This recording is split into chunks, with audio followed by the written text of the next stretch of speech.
నమస్తే, welcome to BDD news. ముందుగా headlines.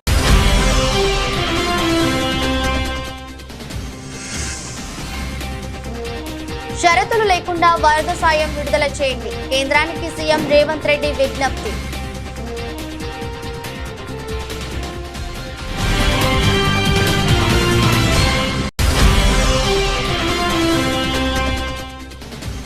Pithapuram నియోజకవర్గంలో వరద బాధితులను పరామర్శించిన మాజీ సీఎం జగన్. ప్రభుత్వ నిర్లక్ష్యం వల్ల రైతాంగం తీవ్రంగా నష్టపోయిందని ఆరోపించిన జగన్.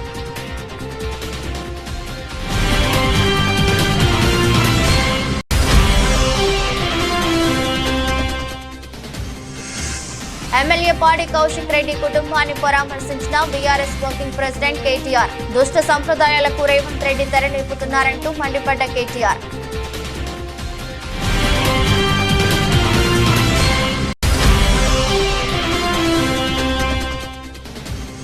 హైడ్రా వెనుక ఉన్నదే చంద్రబాబు అంటూ ఎమ్మెల్యే పాడి కౌశిక్ రెడ్డి సంచలన వ్యాఖ్యలు. హైదరాబాద్ లో పెట్టుబడి పెట్టాలి అంటే భయపడే పరిస్థితికి తీసుకువచ్చారని ఆగ్రహం.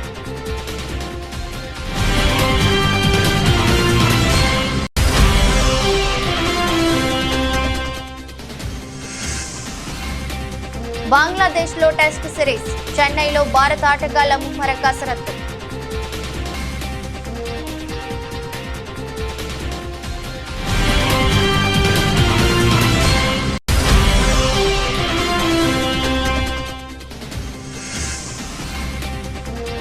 భారీగా పెరిగిన బంగారం ధరలు, ఒక్కరోజే 1200 పెరుగుదల.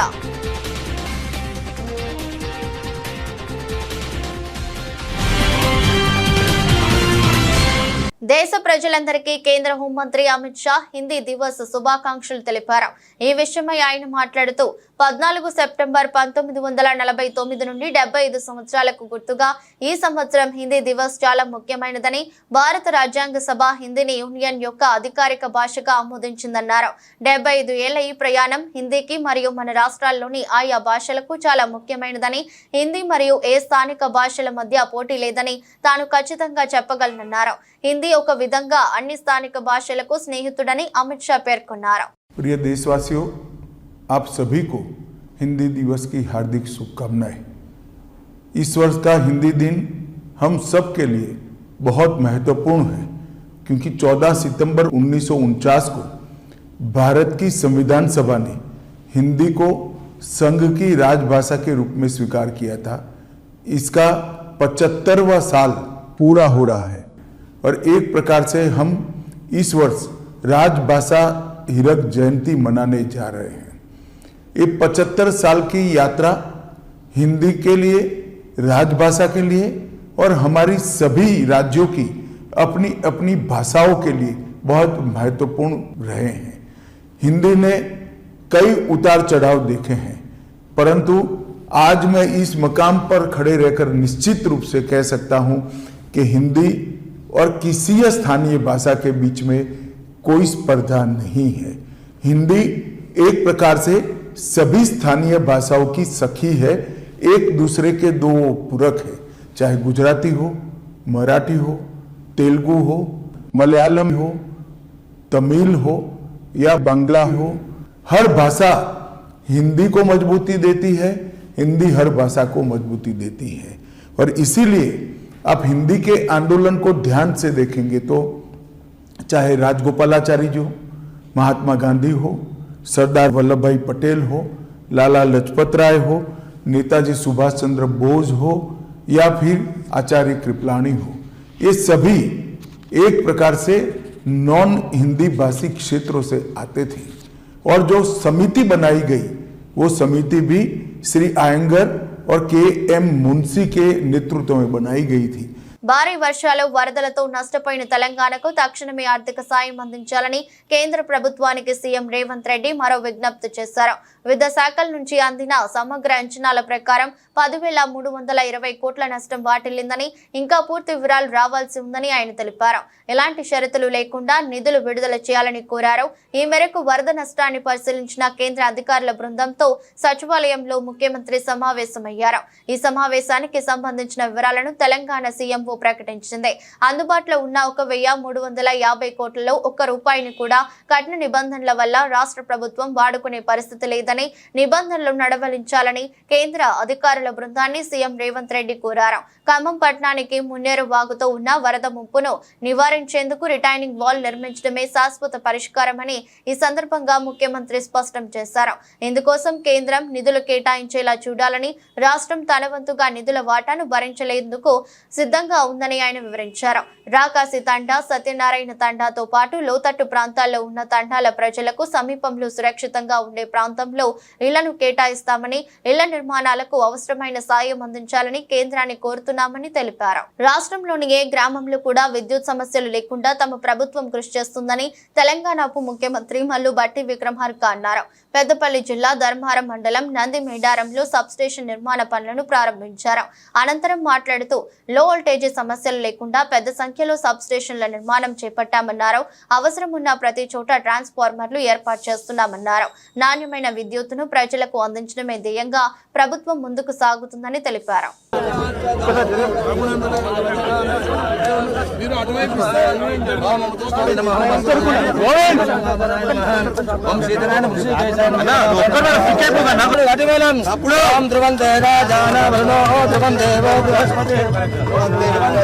విజయవాడ కలెక్టరేట్ లో సీఎం నారా చంద్రబాబు నాయుడు వరద బాధితులకు వివిధ ఏజెన్సీలు అందించే సర్వీసులపై సమీక్ష చేశారు.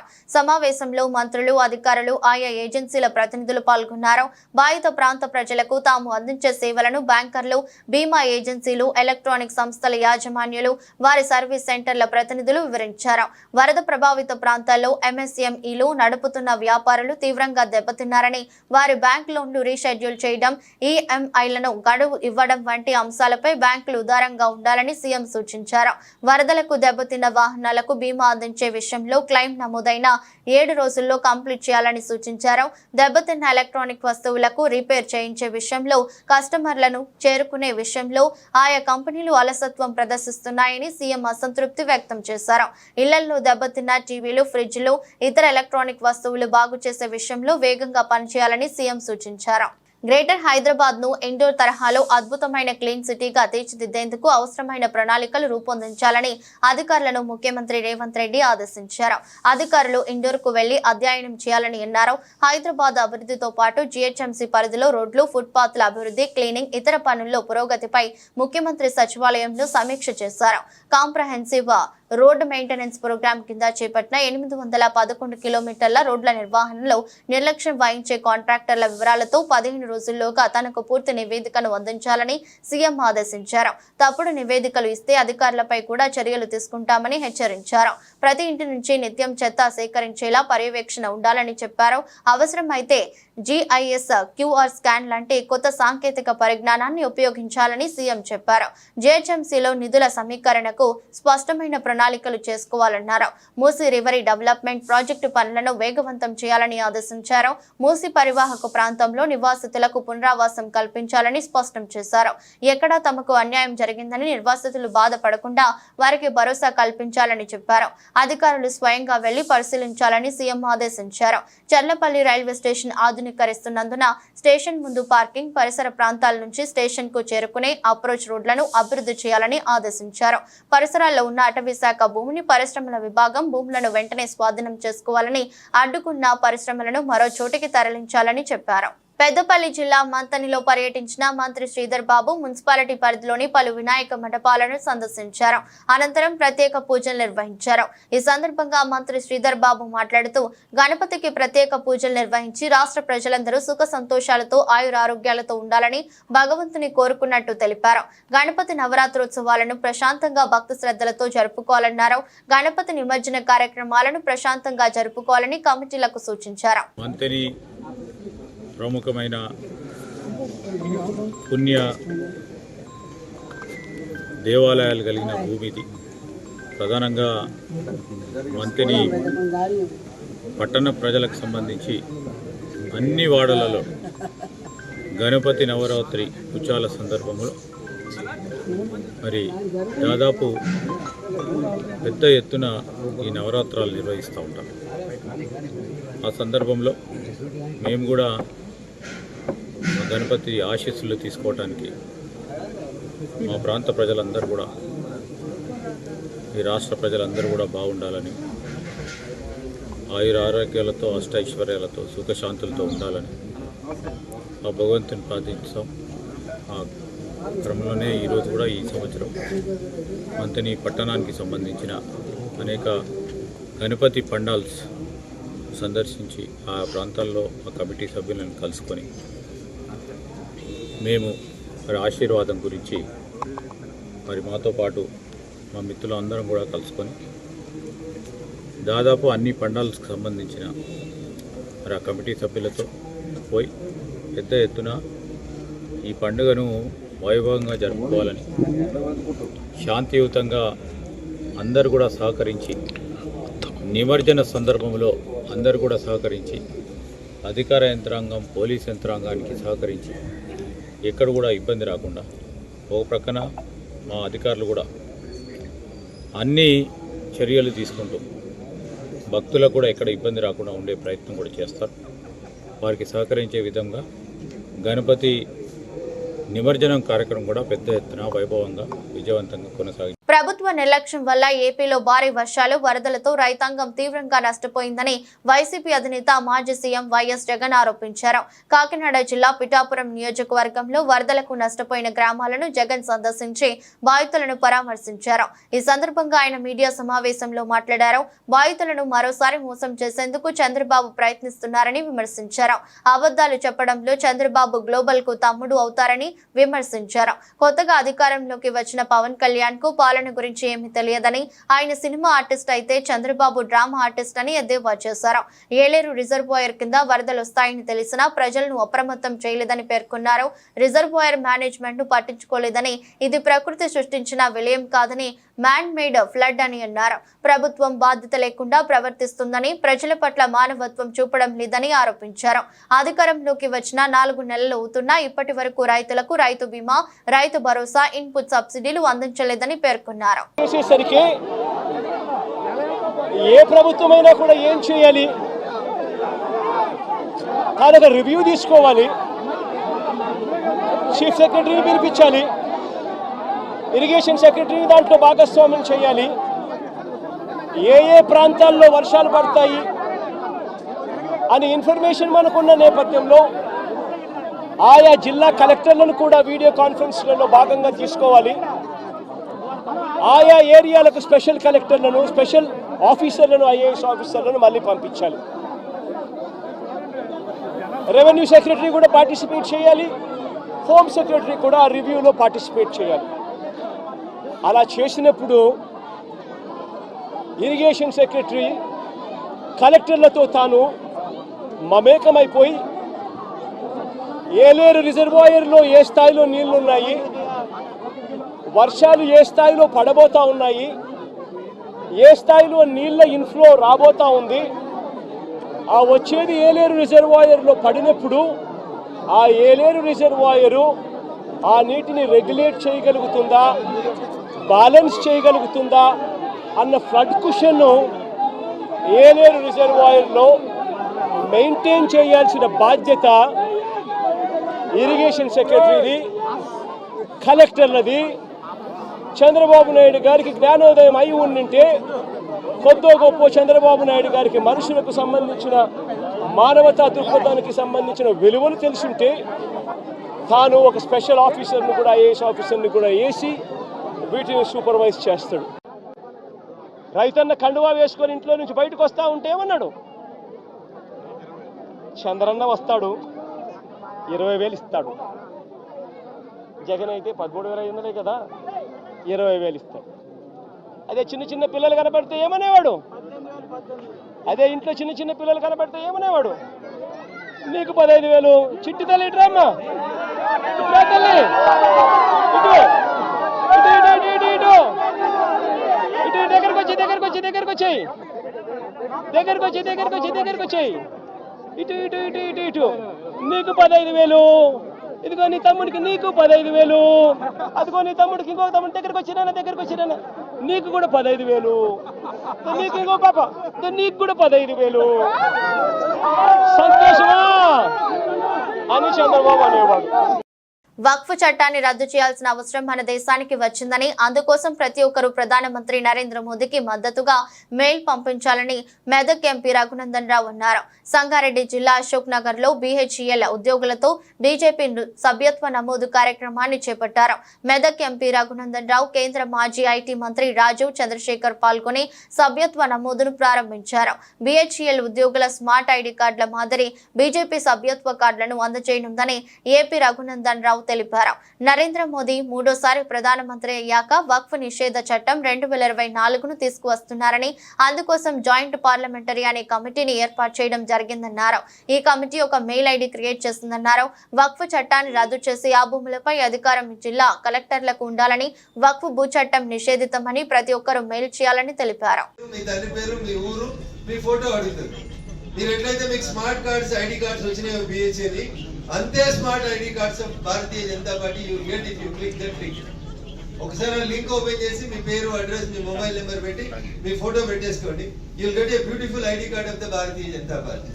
So my sincere request to all of you is those who have already become the member of Bharatiya Janata Party, each member should make again 100 members as new members, and it is our family that we are going to increase the strength of our family. ఈ దేశంలో చాలా అబద్ధాలు తొందర ప్రచారం జరుగుతాయి. ఈ దేశంలో Bharatiya Janata party Narendra Modi గారు మూడోసారి ప్రధానమంత్రి అయిన తర్వాత కొత్త చట్టాన్ని మనం తీసుకొస్తా ఉన్నాం. ఈ దేశంలో వక్ఫ్ చట్టం అనే కొత్త చట్టాన్ని తీసుకొస్తా ఉన్నాం. అబాలిషన్ ఆఫ్ వక్ఫ్ యాక్ట్ అని కూడా తెస్తా ఉన్నాం. మీకు అందరికి మెయిల్ ఐడీలు కూడా ఉంటుంటాయి, ఉన్నాయా? నేను ఇప్పుడు రాజ్ కుమార్ కి ఒక లింక్ ఇస్తాను. నేను ఆ లింక్ కి మీరంతా మెయిల్ ఫార్వర్డ్ చేయాలి. జాయింట్ పార్లమెంటరీ కమిటీ అని ఒక కమిటీ వేసింది. ఆ కమిటీకి ఒక మెయిల్ ఐడి ఇస్తాం మీకు. ఇప్పుడు మీ గ్రూప్ లో పెట్టిస్తాను నేను రాజ్ కుమార్ కి. మీరందరూ ఏం చేయాలంటే దయచేసి దానికి ఒక మెయిల్ కొట్టాలి. ఎందుకంటే వక్ఫ్ చట్టాన్ని రద్దు చేసి ఆ భూముల మీద జిల్లా కలెక్టర్ కి అధికారం ఇచ్చి వక్ఫ్ చట్టాన్ని ఇచ్చేస్తానికి అని చెప్పి మన అభిప్రాయాన్ని పంపుని. దయచేసి మీకు అందరికి మెయిల్ ఐడీలు ఉంటాయి. ఐఫోన్ వాడుతున్నట్టేనే మెయిల్ ఐడీలు వాడుతున్నట్టు దయచేసి మీరంతా కూడా ఒక mail, I support the Waqf act 2024 which was brought by Narendra Modi government. ఒక్క లైన్ రాసి పంపించండి. కింద మెదక్ పార్లమెంట్ అని రాయండి. The credit goes to Raghunandan Rao and your MP. హామీలు అమలు చేయాలని కోరితే దాడులు చేస్తున్నారని బీఆర్ఎస్ వర్కింగ్ ప్రెసిడెంట్ కేటీఆర్ అన్నారు. హైడ్రా అని హైడ్రామాలు చేశారని విమర్శించారు. అధికారం ఎవరికి శాశ్వతం కాదని రేవంత్ రెడ్డిని హెచ్చరించారు. రేవంత్ రెడ్డి దుష్ట సంప్రదాయాలకు తెరలేపుతున్నారని, అవి ఆయన మెడకే చుట్టుకుంటాయని చెప్పారు. ఎన్ని డైవర్షన్లు చేసినా హామీల గురించి ప్రశ్నిస్తూనే ఉంటామన్నారు. కొండాపూర్లోని ఎమ్మెల్యే పాడి కౌశిక్ రెడ్డి ఇంటికి వెళ్లిన కేటీఆర్ ఎమ్మెల్యేను, ఆయన కుటుంబ సభ్యులను పరామర్శించారు. దాడి ఘటన వివరాలను అడిగి తెలుసుకున్నారు. అనంతరం మీడియాతో మాట్లాడుతూ బీఆర్ఎస్ నేతల ప్రశ్నలకు సమాధానం చెప్పలేకే దాడులు చేస్తున్నారన్నారు. కౌశిక్ రెడ్డి ఏం తప్పు మాట్లాడారని ప్రశ్నించారు. పార్టీ మారిన వారు దమ్ముంటే రాజీనామా చేయాలని కోరారు. పార్టీ ఫిరాయించిన ఎమ్మెల్యేలపై చర్యలు తీసుకోవాలన్నారు. మొన్ననేమో నేను మారిన పార్టీ కాంగ్రెస్ పార్టీ విధానాలు నచ్చి మారిన అని చెప్పిన ఎమ్మెల్యే నిన్న మొన్నటి నుంచి నేను బీఆర్ఎస్ పార్టీలోనే ఉన్నా, నేను ఎక్కడికి పోలే, 10 మంది ఇక మాకు తప్పది పదవి గండం పోయితుంది మా పదవి అని చెప్పి కొత్త రాగం ఎత్తుకున్నారు. దాన్ని మా సోదరుడు ప్రశ్నిస్తే ఆయన ఇంటి మీదకి పోలీస్ ఎస్కార్ట్ పెట్టి డీసీపీలు, అడిషనల్ డీసీపీలు, ఏసీపీలు, సిఐలు ఒక గేటెడ్ కమ్యూనిటీ లోపలికి ఒక 50-100 మంది గూండాగాలు చొచ్చుకొని వచ్చి ఇవాళ ఒక ఎమ్మెల్యే ఇంటి మీద దాడి చేసే పరిస్థితి ఇప్పుడే మేము చూసినాం. ఎమ్మెల్యే గారి ఇంటి మీద దాడి చేయడమే కాదు, వారి ఇంట్లో ఉండే పెద్దలు, వారి తల్లిదండ్రులు వచ్చినప్పుడు కానీ లేదా వారి మామగారు వచ్చినప్పుడు కానీ ఉండే రూమ్, ఆ రూమ్ మీద మొత్తం అద్దాలు బలగొట్టిండ్రు. అందులో ఉన్న పెద్దలకు ఏమన్నా అయ్యింటే, ఏమన్నా జరిగింటే, జరగకూడదు ఏమైనా జరిగింటే ఎవడు బాధ్యుడు? రేవంత్ రెడ్డా? లేకపోతే ఇక్కడ దాడి చేయడానికి వచ్చిన ఆరికపూడి గాంధీ? ఈ రకమైన గూండాగిరి, ఈ రకమైన దౌర్భాగ్యం హైదరాబాద్ 10 ఏళ్లలో ఎన్నడూ లేదు. ఒక ఎమ్మెల్యే ఇంటి మీదనే దాడి, అది ఎమ్మెల్యే ఇంటి మీదకి దాడికి వస్తుంటే ఫ్యాక్షన్ సినిమాల్లో చూపెట్టినట్టు కార్లకెళ్లి బయటికి ఏలాడుకుంటా 20 బండ్లు పెట్టుకుని లైవ్ పెట్టుకుంటా ఆడికెళ్లి ఇటు దాకా పోలీస్ ఎస్కాట్లో వచ్చిరంటే చేతగాని ఒక హోంమంత్రి, చేతగాని ముఖ్యమంత్రి ఈరోజు రాష్ట్రానికి ఉండడం వల్లనే ఈ దౌర్భాగ్యం దాపురించింది. అసలు రేవంత్ రెడ్డి నేను అడుగుతా ఉన్నా, నువ్వు ముఖ్యమంత్రివేనా? అసలు నీకు అర్హత ఉందా? ఇవాళ హైదరాబాద్ లో నడి వీధిలో ఈ రకమైన గూండాగిరి చేస్తే రేపు జరగకూడదు ఏమైనా జరిగితే ఎవడు బాధ్యుడు? నువ్వా? నీ ప్రభుత్వమా? నీ డీజీపా? ఎవరు తీసుకుంటారని నేను అడుగుతా ఉన్నా. ఇంత దుర్మార్గమా? గత ప్రభుత్వ హయాంలో వైఎస్ జగన్మోహన్ రెడ్డి 17 మెడికల్ కాలేజీలకు శ్రీకారం చుట్టారని, అయితే ఎక్కడ ఆయనకు మంచి పేరు వస్తుందో అని ఎన్ఎంసీ పర్మిషన్ ఇచ్చినా తాము నిర్వహించలేము, మాకొద్దు అని టీడీపీ ప్రభుత్వం లేఖ రాయడం జరిగిందని YSRCP doctors wing state vice president doctor Mehboob Shaikh అన్నారు. ఈ విషయమై ఆయన మాట్లాడుతూ ప్రభుత్వ నిర్ణయం వల్ల వైద్య విద్యార్థులకు చాలా నష్టం జరుగుతుందన్నారు. రాష్ట్రంలో గత 2 రోజుల నుంచి పేపర్ చూస్తున్నాము. గత ప్రభుత్వం తలపెట్టిన 17 మెడికల్ కాలేజీలకు వైఎస్ శ్రీకారం చుట్టారు. దానికి ఎక్కడ మంచి పేరు వస్తుందోనని చెప్పేసి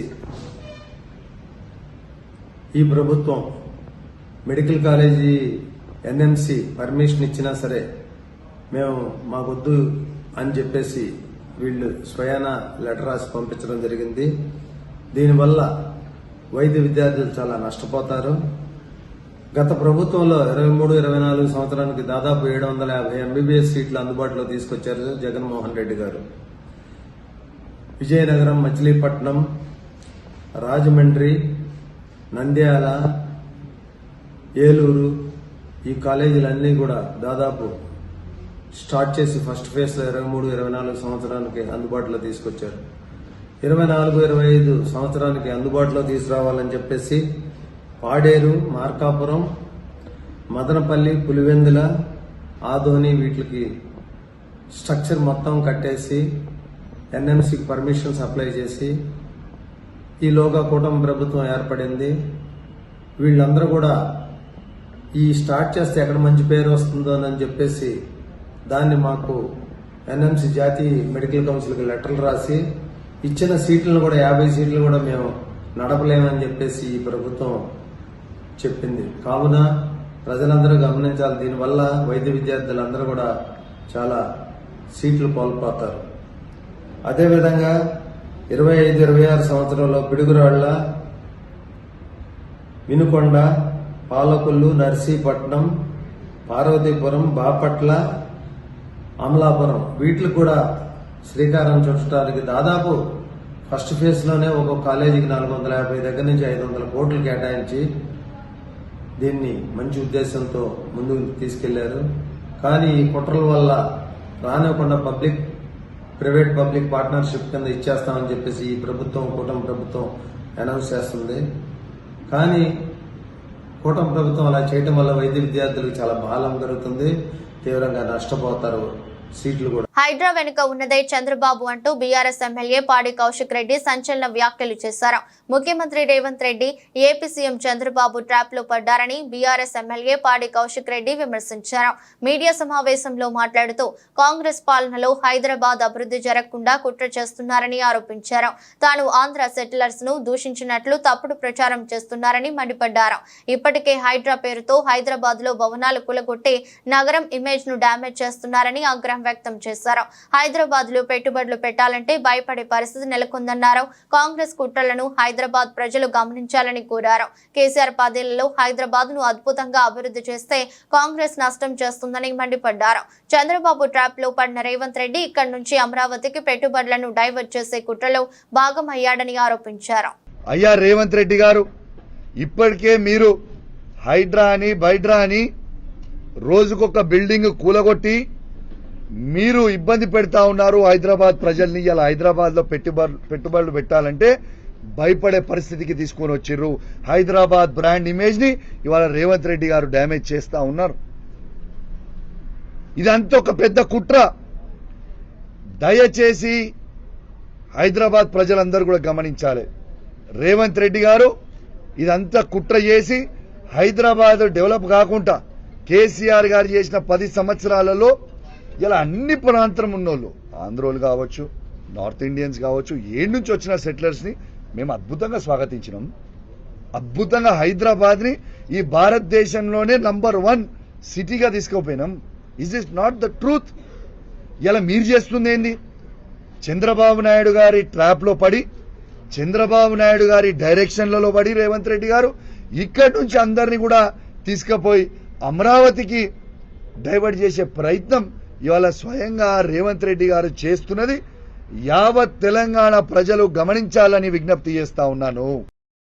తెలుగు రాష్ట్రాల నుంచి స్టాక్ మార్కెట్లో పెట్టుబడులు పెడుతున్న మదుపర్ల సంఖ్య భారీగా పెరుగుతోంది. ఈ నెల 12 నాటికి దేశవ్యాప్తంగా 19,93,98,664 మంది పెట్టుబడులు పెట్టగా వారిలో ఆంధ్రప్రదేశ్ మదుపర్లు 87,08,753 మంది, తెలంగాణ నుంచి 43,28,231 మంది ఉన్నారు. అంటే దేశవ్యాప్తంగా చూసుకుంటే వీరి సంఖ్య 6.8%. ఇక దక్షిణ భారతదేశం నుంచి చూసుకుంటే గత జులై నాటికి స్టాక్స్ లో పెట్టుబడులు పెడుతున్న వారి సంఖ్య గత 4 ఏళ్లలో 172% పెరిగింది. ఆంధ్రప్రదేశ్ లో ఈ వృద్ధి 186.20%గా నమోదైంది. ఉత్తర భారతదేశంలో ఎక్కువ మంది స్థిరాస్తి, బంగారం కొనుగోలు కంటే షేర్లలో పెట్టుబడులు పెట్టేందుకే ఆసక్తి చూపిస్తున్నారు. ఉత్తరప్రదేశ్ లో ఇటీవల కాలంలో మదుపర్ల సంఖ్య విపరీతంగా పెరిగింది. తలసరి ఆదాయం పెరగడం, అంతరాయం లేని ఇంటర్నెట్ సౌకర్యం అందుబాటులోకి రావడం, స్మార్ట్ ఫోన్లలో ట్రేడింగ్ సులభంగా మారడం, ఆధార్తో సులువుగా డీమ్యాట్ ఖాతా తెరిచే వీలుండటం వంటివి పెట్టుబడిదారుల సంఖ్య పెరగడానికి దోహదం చేస్తున్నట్టు మార్కెట్ నిపుణులు చెబుతున్నారు. స్వదేశంలో సుమారు 6 నెలల విరామం తర్వాత బంగ్లాదేశ్ తో 2 టెస్ట్ మ్యాచ్ల సిరీస్ కు సిద్ధమవుతున్న భారత జట్టు ఈ మేరకు సన్నాహాలకు మొదలుపెట్టింది. చెన్నైలోని చిదంబరం స్టేడియం వేదికగా ఈ నెల 19 నుంచి జరగబోయే తొలి టెస్టు కోసం ఇదివరకే నగరానికి చేరుకున్న టీమిండియా తొలి ప్రాక్టీస్ సెషన్ లో పాల్గొంది. జట్టు సభ్యులంతా గురువారం నాటికే ఇక్కడికి చేరగా captain Rohit Sharma, star batter Virat Kohli టీంతో కలిశారు. గత నెలలో హెడ్ కోచ్ బాధ్యతలు చేపట్టిన గౌతమ్ గంభీర్ తో పాటు అతడి కోచింగ్ బృందం, Abhishek Nair, bowling coach Morne Merkel కు స్వదేశంలో ఇదే తొలి సిరీస్. గంభీర్ బృందం పర్యవేక్షణలో ఆటగాళ్లంతా ఉత్సాహంగా ప్రాక్టీస్ లో పాల్గొన్నారు. ఇందుకు సంబంధించిన ఫోటోలు, వీడియోలను బీసీసీఐ తన సోషల్ మీడియా ఖాతాల్లో పంచుకుంది. దులీప్ ట్రోఫీ తొలి దశ పోటీలు ముగిసిన తర్వాతే చెన్నైకి చేరుకున్న KL Rahul, Shubman Gill, wicket keeper batter Rishabh Pant తదితర ఆటగాళ్లు మైదానంలో కొంతసేపు ప్రాక్టీస్ చేశారు. టీ20 ప్రపంచ కప్ గెలిచిన తర్వాత కొంతకాలం పాటు విరామం తీసుకున్న జస్ప్రీత్ బుమ్రా నెట్స్ లో చెమటోడ్చాడు. అతడితో పాటు సిరాజ్ తొలిసారి టెస్ట్ జట్టుకు ఎంపికైన యష్ దయాల్ సైతం బౌలింగ్ ప్రాక్టీస్ చేశాడు. తొలి టెస్టుకు ఎంపికైన ఇంకా జట్టుతో చేరని యువ బ్యాటర్ సర్ఫరాజ్ ఖాన్ దులీప్ ట్రోఫీ 2వ దశ మ్యాచ్లు ముగియగానే చెన్నైకి రానున్నాడు. గత కొన్ని రోజులుగా స్తబ్దుగా ఉన్న బంగారం ధరలకు మళ్లీ రెక్కలొచ్చాయి. అంతర్జాతీయ మార్కెట్లో డిమాండ్ తో పాటు దేశీయంగానూ కొనుగోలు పెరగడంతో పుత్తడి ధరలు 2 నెలల గరిష్టాన్ని తాకాయి. నిన్న ఒక్కరోజే 10 గ్రాముల బంగారం ధర 1200 పెరిగి 75,550కి చేరింది. అంతకుముందు ఈ ధర 74,350గా ఉంది. ఇక హైదరాబాద్ లో 99.9 స్వచ్ఛత కలిగిన 24 క్యారెట్ల బంగారం 10 గ్రాముల ధర 1300 పెరిగి 74,450కి చేరగా 22 క్యారెట్ల బంగారం ధరపై 1200 పెరిగి 68,250కి చేరింది. గత 4 రోజులుగా పెరుగుతూ వస్తున్న వెండి ధరలు నిన్న మరోమారు పెరిగాయి. పారిశ్రామిక వర్గాలు, నాణ్యాల తయారీదారుల నుంచి డిమాండ్ పెరగడంతో నిన్న కిలో వెండిపై 2000 పెరిగి 89,000కు చేరింది. గత 4 రోజుల్లో కిలో వెండిపై ఏకంగా 5,200 పెరగడం గమనార్హం. హైదరాబాద్ లో ఈ ధర 95,000గా నమోదైంది. వార్తలు ముగించే ముందు మరోసారి హెడ్లైన్స్.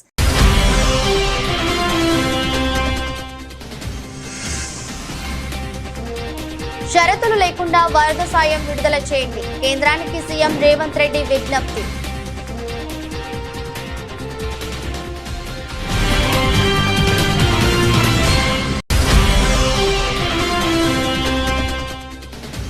పిఠాపురం నియోజకవర్గంలో వరద బాధితులను పరామర్శించిన మాజీ సీఎం జగన్. ప్రభుత్వ నిర్లక్ష్యం వల్ల రైతాంగం తీవ్రంగా నష్టపోయిందని ఆరోపించిన జగన్.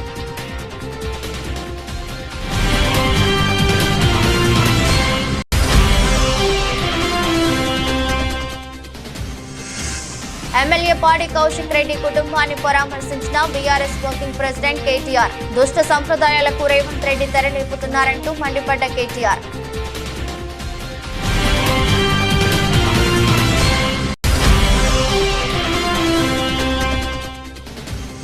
హైడ్రా వెనుక ఉన్నదే చంద్రబాబు అంటూ ఎమ్మెల్యే పాడి కౌశిక్ రెడ్డి సంచలన వ్యాఖ్యలు. హైదరాబాద్ లో పెట్టుబడి పెట్టాలి అంటే భయపడే పరిస్థితికి తీసుకువచ్చారని ఆగ్రహం.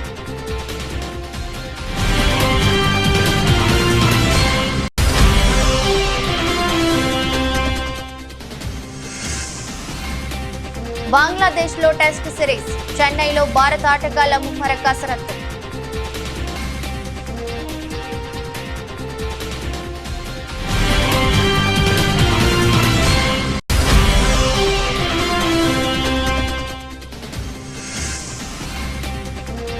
భారీగా పెరిగిన బంగారం ధరలు, ఒక్కరోజే 1200 పెరుగుదల.